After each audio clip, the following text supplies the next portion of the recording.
There is power in personal stories. It connects us, it empowers us, and it holds us accountable. It creates understanding and expands our perspective. This is Big in the Community with Jonathan James at the Kalamazoo Promise, a podcast aimed to highlight local leaders, collaborators, and innovators in the greater Kalamazoo community.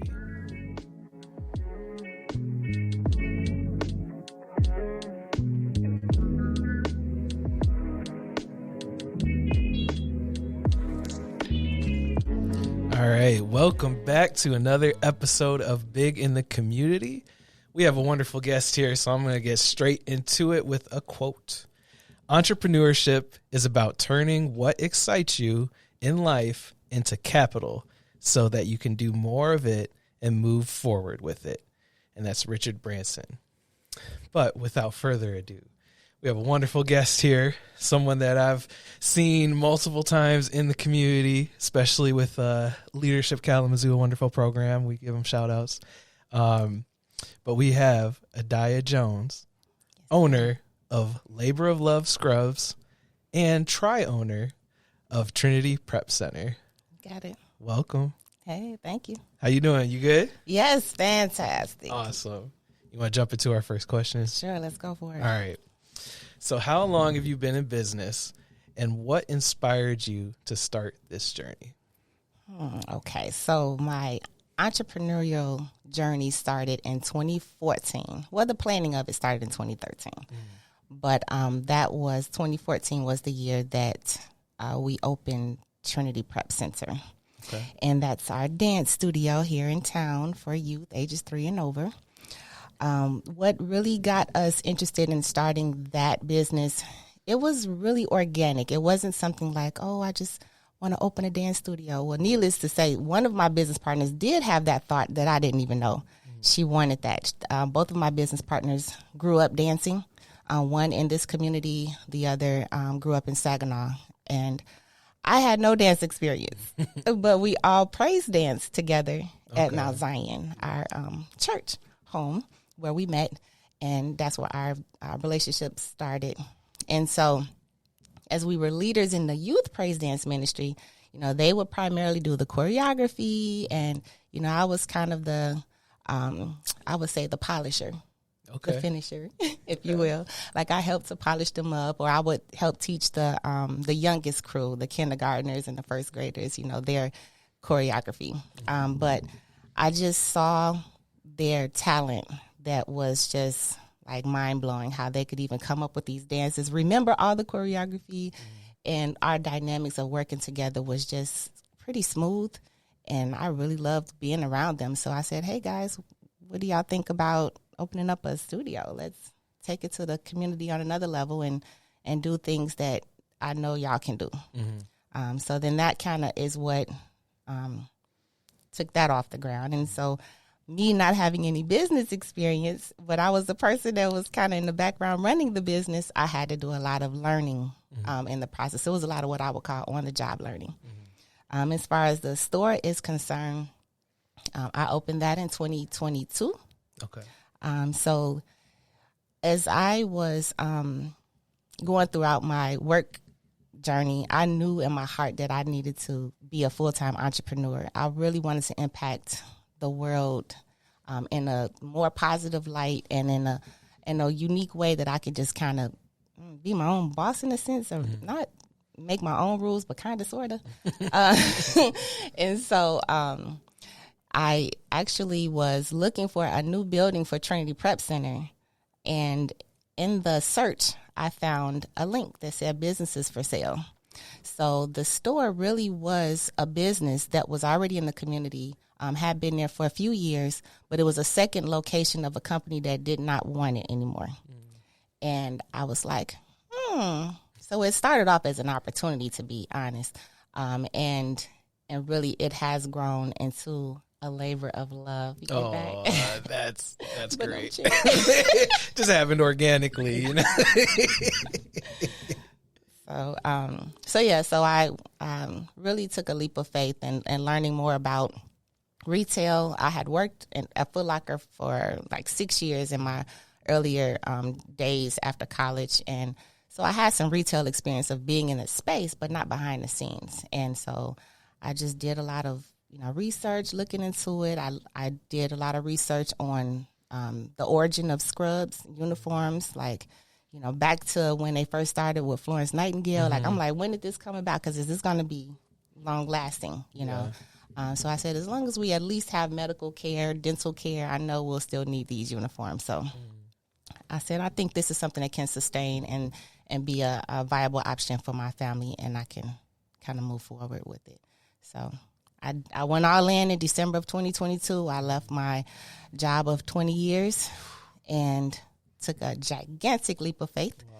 And I'm still swimming in that faith, but I'm there, so. That's and awesome. It's progressing. That's really brave too. Yeah.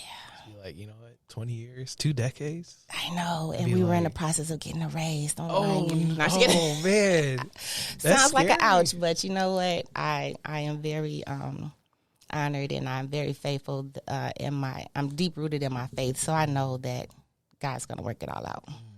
That's good. That's good. Wow. I'm taking it all in. You just hit us with a lot. I was trying to think of funny puns to say about, that you're doing something that you love. How was it birthed? Like what? The labor. I'm sorry. Okay. So, second question. Yes. I know you talked about your career journey a little bit already, but could you share a little bit more about maybe your experiences or your academic career? Like what led you to where you are now? Sure. So I would say I'm just a kid from the south side of Chicago. That's where all my schooling, my younger years of schooling took place. And I came this way. Actually, school brought me to Kalamazoo. I came here to go to Western Michigan University. Okay, go Broncos. Go Broncos. My dad's alma mater, my sister's alma mater. So, it was the reason I chose this place was because it was a central location between my mom and dad. So I grew up in Chicago with my mother, but my father was in Detroit. So I figured if I would go in the middle, I could go either way, to mom or dad's house, So, and it was just a bonus that I had family who had already graduated. So that's how I even learned about it, because in Chicago, they don't really know about Kalamazoo yet. But, so I went to Western. I graduated with a degree in psychology, actually. So I really didn't know what path I wanted to take, to be honest. And at Western, they're big on like research when it comes to psychology, and really the best route that they'll probably guide one in that field is to go on and get like a doctorate. And I said, no, thank you. I'll stay up my high note, and then with all my honors and accolades, I was not trying to stress myself out continuing with school. So really, I just wanted to help people. That was my path to what got me to where I am now. But the career jumped off at with Foot Locker. Shout out to Foot Locker because it was, I want to say, like a little struggle. I was a college graduate, but nothing lined up afterwards. So definitely an honor to have things like the Promise, Promise coaches, people that can kind of help and guide you so that, I think these young people have probably an even better chance to have something lined up afterwards with all that support. But someone came into the store with a tax-exempt card from the state of Michigan, and I was the cashier. So I just asked a couple questions. And I learned that, they had this, what we can call like a halfway house, but that's not the best term for it. But it was a house here in town for youth who were transitioning from a more restrictive environment to the community. And that person was out buying them shoes and clothes and stuff like that. And I learned that they were in the market for basically like a career coach, someone that could help them with resume building, help them to do interviews, things like that. And she was like, you should apply. I think you'd be great for it. And I'm like, okay, a way to help people. That was kind of my thought process. I did, and I got hired and stayed on with Foot Locker. But because I love shoes at the time. I love discounts. You got a shoe collection? Oh, not anymore. Oh, okay. They cost a little different nowadays. Okay. And I don't work at Foot Locker no more. But so that journey kind of was the door to me entering into child welfare. And that's where I was for 20 years in different capacities. I was an investigator for Child Protective Services. I did a little foster care. I licensed foster homes. I was an analyst. I was a trainer, of workers, and so all of that journey helped me to better engage with people in general, families, help to find resources for people. My goal was always to try to keep families together. So even though I was an investigator, I was never really an advocate for removing children from the home if it was not absolutely necessary. So really trying to help as much as I could. Yeah. And that required some, I would say, some brave moves, some calculated risks, if you will.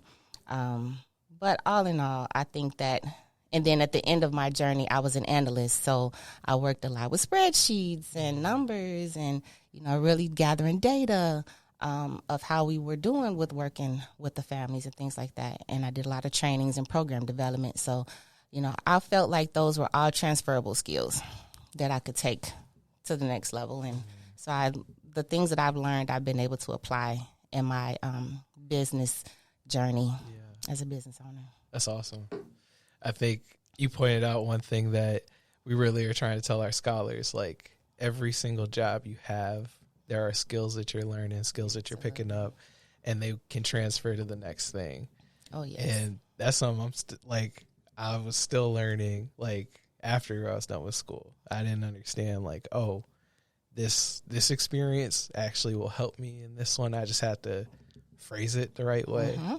I'm like, oh, this has nothing to do with each other. Well, you actually did manage some people. You do have experience doing that. You just need to know how to say it. Absolutely. Thank you for your service too. I mean, not everybody gets people who do that kind of work don't really get the credit they deserve, keeping families together and helping them. I bet. Yeah. I think the hardest part is when you really just have a heart for children and a heart to make sure they're well and their well-being is intact. And then the hardest part is when you go home and you have children, and then you're trying to make sure that you're doing everything you can as a parent. But it's definitely very rewarding. It was. That's good. All right. It's enough emotions. Yeah. All the feels. Next question. So, as a Kalamazoo resident and a Promise parent, how has your connection to the Kalamazoo community influenced your work and your business? How has my connection influenced me? I would say that just kind of being involved, trying to keep my eyes and ears open to what's needed, and then trying to figure out how can I, meet a need. So being around, like I said, we were at Mount Zion and still are. Love me some Mount Zion. Being in the youth ministry, that connection built up with the kids really kind of helped foster that desire to, branch out and be able to connect with other kids and offer something for them that at that time, there really wasn't here. Being able to have ballet classes, tap, jazz, tumbling at that time with instructors and, owners that looked like them. So, knowing that it was a need that was there, and then knowing that there were kids that loved to dance, for any occasion or any reason. And I think this was before TikTok got, I don't even know if TikTok was even around, but so just kind of having that opportunity, so being connected with the youth. And I think also too, in the world of entrepreneurship, having a connection with people that are like-minded and who are starting businesses, being able to be a support to them has been one thing that's influenced my work, because whatever I learn, I like to share with others. That's awesome. So I know you mentioned being involved at church. This is off the list. Are there any other organizations or other places like you're involved with that you'd like to share? Sure. So, again, keeping on the line with the youth, I work with the MERS Tate Explorers, and phenomenal group here locally with Ms. Sonia Hollins, who's the director and the founder of it. Being able to allow young girls the opportunity to travel, to learn journalism, skills, interviewing skills, videography, photography. Like, they learn a whole lot. And heck, I learn a lot when I'm with them because, like, the opportunities that they've had has really been, she thinks way out the box. And I typically try to travel with them, so I'll be a chaperone, and just really be able to support and be an extra body there with the kids. So MERS Tate Explorers is one of them. And I'm trying to think. That's like the main one. And of course, you got a bunch of red. I'm a Delta. Oh my gosh. I would not forget my wonderful sorors. Yeah, don't let me forget them. But yes, I am a part of Delta Sigma Theta Sorority Incorporated. And that's another way that that I'm able to connect with the community. We offer programming for the community in different capacities, ways to engage youth is one way. We have a program called the Delta Gym, so we talk with and work with young teenage girls. And then just other programs for awareness of things. Like, I think recently we just had I don't call it a webinar, but an event where we had an expert that talked about, like, estate planning, for example. So I can get that out. But yes. You're good. So, and then other things that we do as well, and especially fundraising to help support our scholarships that we give out to the community. Okay. Nice. Sounds like you're doing a lot. I mean, I got to say. Busy. That's what's up. Okay, I think you answered a few of these already, so I'm going to skip down the list a little bit. Okay. What has been the most rewarding part of building Labor of Love Scrubs? Also, I like the name. I got to say. The name? Yeah, I was kind of anxious about, like, okay, how'd this name come about? You want to know? No, yeah, how was it birthed? I'm really trying. So I'll start with that. So the way the name came about, first of all, so I said I purchased the business that was already there, but that business itself is still in existence. So I had to create my own name, my own entity. It is an LLC, so I did have to go through that process. So I did a lot of research on, just name generations for businesses, and that wasn't feeling like natural for me. And so I just started really honing in on who would be my customer base. And I started thinking about the different people that would wear, like the different professions that would wear scrubs, and when you think about it, a lot of people that are in the scrub wearing industries are typically caring for someone else in some capacity, doing something for someone else, laboring in a sense, And so I felt like I honored the labor that they did, and I felt like when you're in in those different types of industries, it's really a labor of love. There's a lot of sacrificing that goes on. So when I heard labor of love, I heard myself say it out loud. I was like, oh, there you go. Well, there it is. Not kidding. But then when I looked up, there's labor of love out there, like businesses out there with labor of love. So I attached the word scrubs to it to make it its own entity. So that's how the name came about. And so what I like and what's most rewarding about building it is really learning the industry. Sometimes people will come in and they'll ask questions like, do I wear scrubs, and, what's the best fit and things like that. I had never worn scrubs. So I bought some scrubs for myself. Like, I was shopped at my store, bought some scrubs. I wear them quite often because they are very comfortable. So, and practical. I love pockets too. But so I started to learn more about the fabrics. I learned about in our community, you know, different places they have different colors that they have to wear. So I learned a lot about, you know, what kind of colors they wore here. I learned about the different styles. What I'm also hearing from my customer base is that scrubs have come a long way. You know, they used to kind of be very bland and plain, you know, got the little drawstring, they were hard. But now there is more about the fashion of them, the comfort. You know, a lot of people are wearing these uniforms for 10, 12 plus hours, you know, in a day. So you want them to be comfortable. And then, of course, you got to tackle on affordability. So really learning, doing a lot of research on different scrub stores. Whenever I travel, I go to a scrub store in that area. I don't care what I'm traveling for. I'm going to search the nearest scrub store. And I'm going to go there. I'm going to see their layout and kind of think about how my layout is.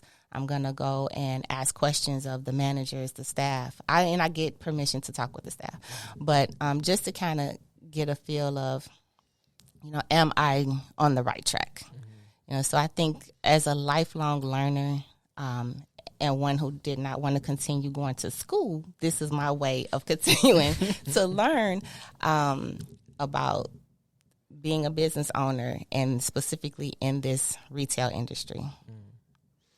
It's good stuff. There's a few things that I wanted to ask you about in there. So, well, I used to wear scrubs. Because I used to work at the medical school. Okay. So I had like the very uncomfortable ones with the drawstring at first before I could order some. Then I had like the ones that were like joggers. Then I had the ones that were like the tri-flex, like you could you go work out in them. But I definitely see the need of like you wear them all day. And then you're on the way home and you got to run to the grocery store before you get home, and you don't want to, you know, be looking crazy in your scrubs. But then also just how you were saying, like, you've done research, you've learned about how other places do, you know, you've like basically researched best practices. Absolutely. And it's kind of like because you are the owner, you're taking on every single role that like a company would have. Absolutely. Yeah, because I am the company. Yeah. Like that mind shift is just phenomenal to like put myself in that position of, you know, you are the company, you are exhibiting these products to the community. Are you doing what they need? Are you stocking what they need and, you know, what they want? So I also read a book as I was getting things going. It was called Doing Business the Chick-fil-A Way. Okay. Chick-fil-A. With a smile. Right. Good tasting of food. You know, and not open Sunday. Oh, that's right. and I do all that. No, but the just the way that lays out the importance of being customer focused. Like that was really where my heart is, because again, my foundation is wanting to help people, wanting to serve. And so I think that quality service piece is extremely like high on my priority list. So in order to do that, I have to talk with people, get to know what they want, and really really keep their best interests in mind. So, but then even you also do the community engagement in a different way. So like, you are involved in all these different places and spaces, and other, like, just going back to like the whole company thing, like you are the whole company. But I know some places, some businesses, they're like, how are we supposed to be involved in the community? But if you look at someone like you, you're doing all that, and it's just, it kind of speaks to that. Like there are ways you can be involved. Yeah, absolutely. Which brings us to the next question. Oh, great. How do you balance the demands of being a business owner, a parent, and being involved in the community? Well, I would say you cannot do it alone. First and foremost, as I mentioned before, I'm very deeply rooted and grounded in my faith. So I pray a lot. Mm-hmm. I pray a lot. And with that, I've learned, I can't worry about things. It'll get done. Mm-hmm. And that's what I think about. And having that team in place helps things to get done. So at my store, I have a wonderful team that works for me. I have 3 employees now, and they can run the store without me being there. So they're running it now without me being there, So that is huge as an entrepreneur, and for the store as a solo entrepreneur. And some people, their business can't run if they're not there. Mm-hmm. So I'm very grateful for my team who are able to hold it down. And likewise with the dance studio, I don't teach the classes, right? But my business partners are there and they teach the classes, but we also have built additional instructors into our, what we call #team TPC. So into the team. So, I don't have to be there to make sure things are going as they should be. So that allows the flexibility of being able to do things like this podcast or, travel, being able to attend my kids' sporting events or my daughter's dance events, even though she's like, well, you got to be there, Mom, you're the owner.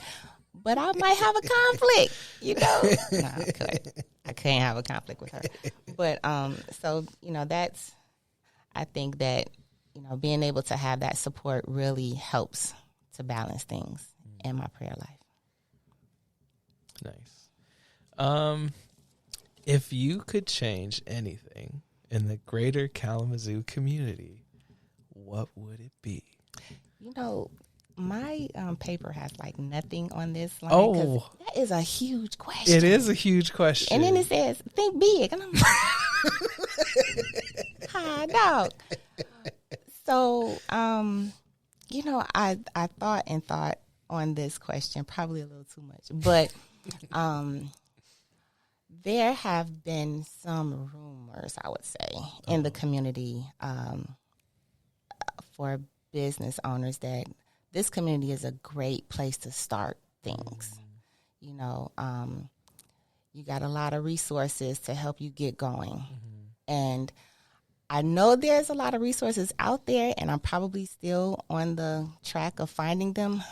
But I would say that maybe it being a little more apparent of ways to help businesses keep going, would be helpful. I mean, not just with the resources of, I'm not even going to say that. But what I'm going to say is the funding part of it, the funding resources to, with less hoops of fire to jump through for, businesses to thrive.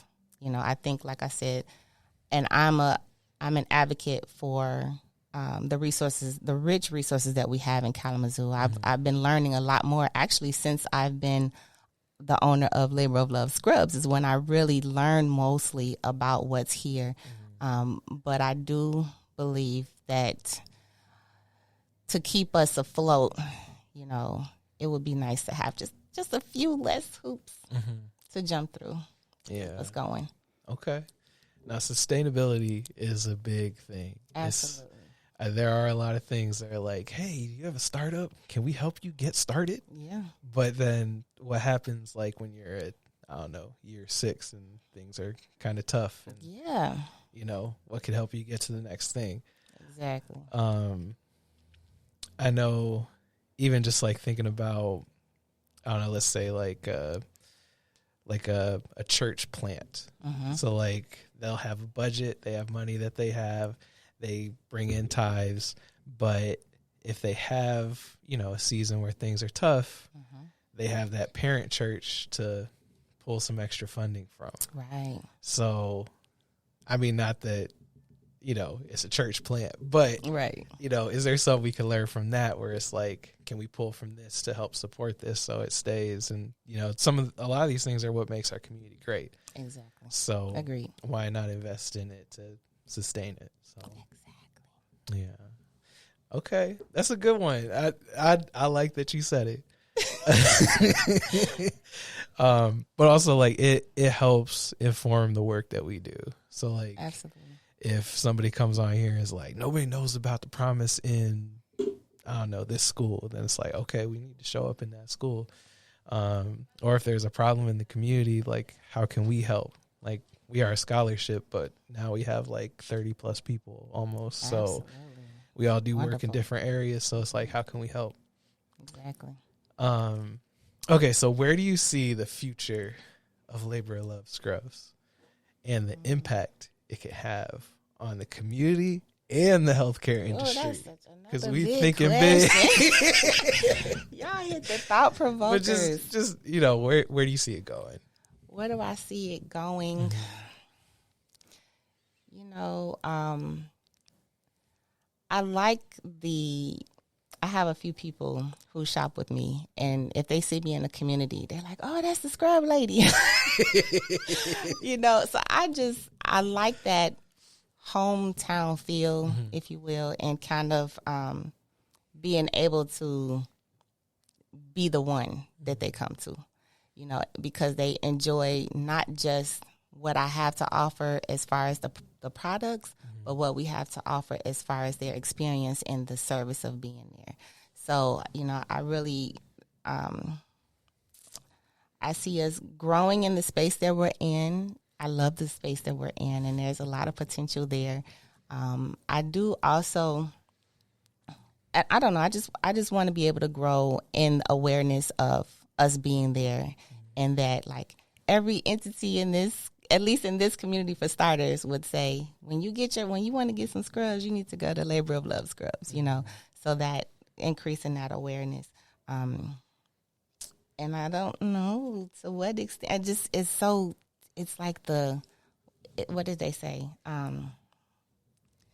The options are endless on how, you know, we can impact or what we can do with the healthcare industry. But I do know one day in the future, to start, I would like to create some kind of a fund to be able to support other entrepreneurs so that I can not just help with startups, but to be that, you know, plant that's rooted to help them to keep going. So I really, and when I think big about the store itself and what the possibilities are, I want to say to be able to be so rich in financial resources that our overflow can help others to maintain, not just startup, but to also maintain their businesses. I like that. You keep dropping some dimes in there. You keep saying overflow. Like we getting a sermon low key. All right. Okay, so what are some of your favorite things about running a business in Kalamazoo? I think the interaction with the people. With both businesses, you know, starting with the studio, I'm the first point of contact. So when they call 269-430-3171, shameless plug, for Trinity Prep Center, I'm going to be the voice on the other end, you know, and I want to not just tell you everything about what we have to offer, but I want to know your story. I want to know how can we help your young person to join us and thrive with us. And with the store, I like to be on the floor. I want to be the cashier. I want to help people find their scrubs, you know, and I'm supposed to be in the office working, but I want to work for me. Like I want to be out there. I want to be out front, not to be seen per se, but really because I really enjoy interacting with the customer. And some things, sometimes I've noticed that, you know, they might think they're coming in for one thing, and then once I get talking with them more and more, I'm learning, oh, well, have you thought about this, or did you try that, you know? And they're like, oh, I didn't even think I was coming in here for nothing, and I came out with all of this because of that, you know? So really helping them to have a better experience there that they thought they could have. That's awesome. Do you have any favorite stories that you can think of? I don't know about favorite stories off the top of my head, but I would say or least favorite. No, not least favorite. I'm trying to game this. Listen, I will say one of the most consistent comments at our store, for example, one of the most consistent comments that people say when they come in is they say, "Oh, it smells so good in here," and I'll be like, "Really?" I'll be like, "I don't even smell it," but one of the things in my research of being a retail business owner specifically was appealing to the five senses, you know, in our space. And I really try to do that. So when you come in visually, you're going to see a nice, clean, open layout where things are in place. You're going to smell the smells of the plugins that I have like all around the store. And I've been consistent with the same scent too. So, and then you're going to hear some nice sounds. I like to play a lot of jazz. People be like, "Oh, it's like really chill and laid back." I'm like, yeah, that's what I'm feeling today. You know, it might be some gospel music, could be some old 90s R&B playing, you know, around the sound system. Taste, I have the mints there that everybody loves, you know, and it's just get you a mint, you know, have a mint. And that's, and those are the melt in your mouth mints too. Everybody like those.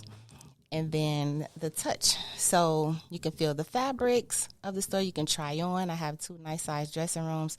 But also for shopping buddies, I always have a puzzle. So I have designated space that has a puzzle there. They can put the puzzles together. I'm liking this. Right now we have a 2,000-piece puzzle that's kind of been there for a while because people are like, "Wow, that's a big puzzle." But I also have right next to the puzzle a little bitty chair and table set for kids, so they have their own puzzle. Also, some coloring things and some blocks and stuff they can put together. So, like, really, again, the whole experience, and it's really something that only small businesses can have that flexibility to do. You know, I don't have someone over me saying this has to be like this, that has to be like this. I'm saying what it is. So I'm sold. I'm about to show up. Like, babe, get you some scrubs. You need some. I'm tired of you walking around with these. No. See, you're not about to get in trouble. No. She always looks great. That's right. What advice would you give to other parents or residents in Kalamazoo who are interested in starting their own business? So I would say, of course, I would say pray about it. Write down everything.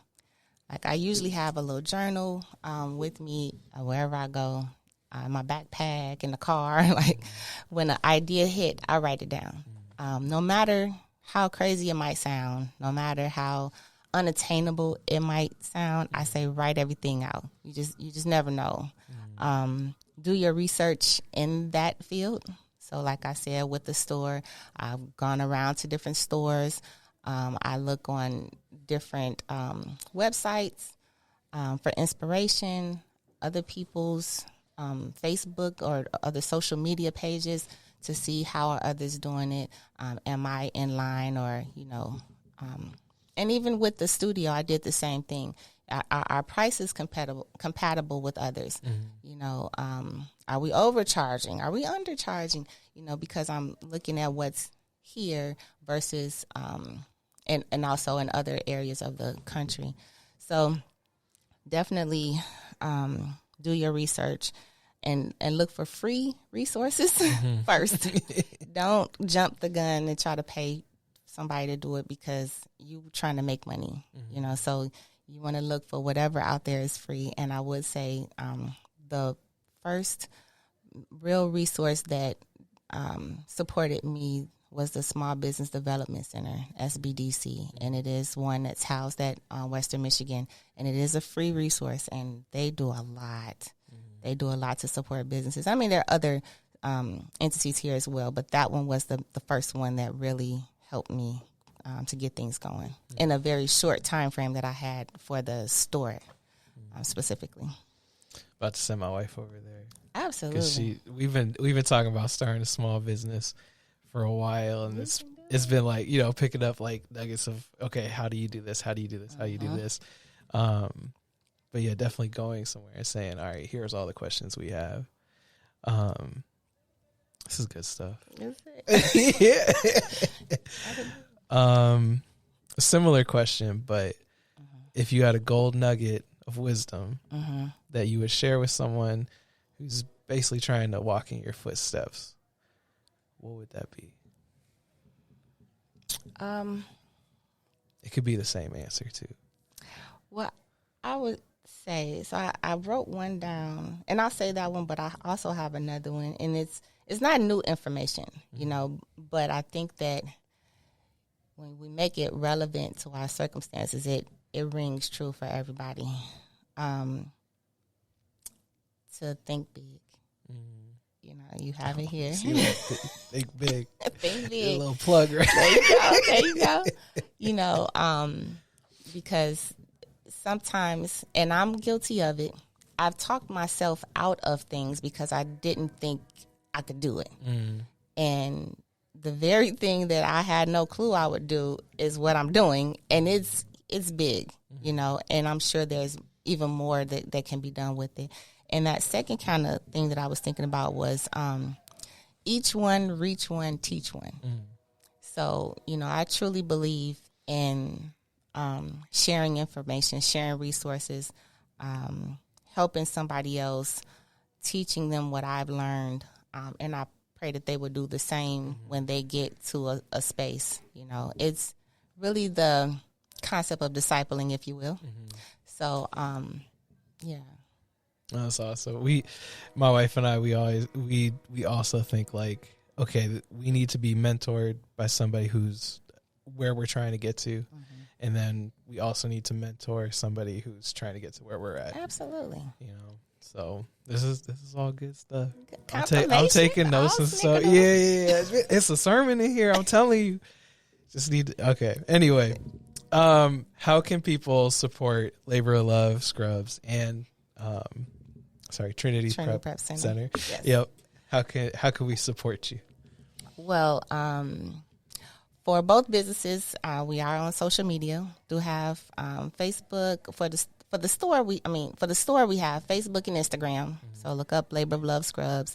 Like us, you know, share any of the content that comes on there. The studio, we're in multiple places on the studio. We have Facebook, Instagram, TikTok. We've done a little bit with Twitter before too, but just follow us on those social platforms. Share the word. You can get in touch with us for the studio, like I said, at 269-430-3171. And it's over on East Michigan, 6018 East Michigan Avenue in Kalamazoo. Well, it's a Kalamazoo address, but it's like on the cusp of Kalamazoo and like Comstock area. Okay. And then for my store, I'm not open Sundays or Mondays, y'all. Okay. Listen, okay. But we are there Tuesday through Saturday, and we're over on Cork Street, so 1020 East Cork Street. And my number there is 269-488-2420. And I do also, because, again, as a small business owner and being flexible, if I'm there on Monday and you just happen to pop up, I'm not going to keep the door locked now. Y'all come on in. You know, what I tell people is if I'm there, you there, the store's open. So I definitely want to be able to let people know there's some flexibility there. Now, I'm not always there. But, you know, or reach out to us and, you know, let us know if you might need some different hours. I have also done private shopping experiences there as well. So. Okay. Yeah, that is nice. Yeah, going above and beyond. Let me know your favorite artist. We'll play them on the loudspeaker, you know. Okay. And I do appreciate you're able to flex and say all your contact info without looking it up. Oh, it's impressive. It's impressive. People ask me how to get in touch with The Promise. I'm like, go to the website. No, I know my stuff. I'm memorizing my office number. There you go. But I keep cards on me, so it's okay. It's okay. And speaking of website, because some people do ask if I have a website for the store. I don't just yet. It's in the making. So eventually there will be one up, and don't worry, I'm going to blast it everywhere. Okay? And then for the studio, we do have a website at trinityprepcenter.com. Nice. So. Okay. All right. You answered, how do we contact you? Do you have any questions for us? And I put us because I put Kay on the spot if it involves him. You know, I don't think I have any questions. And one question I did have was what inspired you guys to do the podcast? And then I started listening to the podcast, and I was like, oh, well, they want to highlight people in the community. Mm-hmm. You know, so, but if there's anything else you would add about, you know, what really inspired this level of communicating with the community? I think there's a lot of stuff that's just missed. Like, and if we have a conversation about what's going on in the community, it's just another platform to actually get it out there.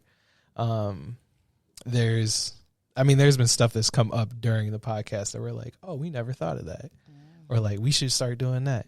But also I feel like you only get so much from a website. You only get so much from social media. Yeah. This kind of humanizes the people doing the work. There's a lot. People can get behind a mission when they actually know the people who are doing the work. Yeah. So, yeah.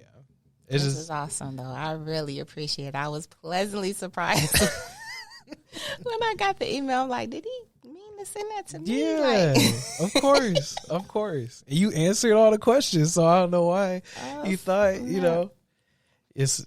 I didn't want to let you down, you know, best class ever. I was like, oh my gosh, the pressure. They're not about to give me. No, you came through and you did your thing and, you know, flexed on everybody with all your contact info and the store, and you walk in and you feel, I'm sold. I want to go. All five senses. Yeah. We here. We ready for you. Okay. Is there anything else you want to talk about? No, I just want to say thank you to you both, you know, and to the Promise as a whole for this opportunity to bring awareness to the little fish in the area, the almost, you know, working on the big fish status, you know. Yeah, okay, big fish energy. Okay. You know, I'm giving big fish vibes around here, you know. I'm like, ooh, I got to level up. But no, this is phenomenal. I appreciate it. Yeah, thank you for being here.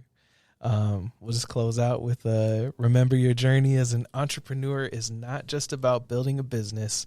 It's about building a legacy that uplifts the community and inspires others.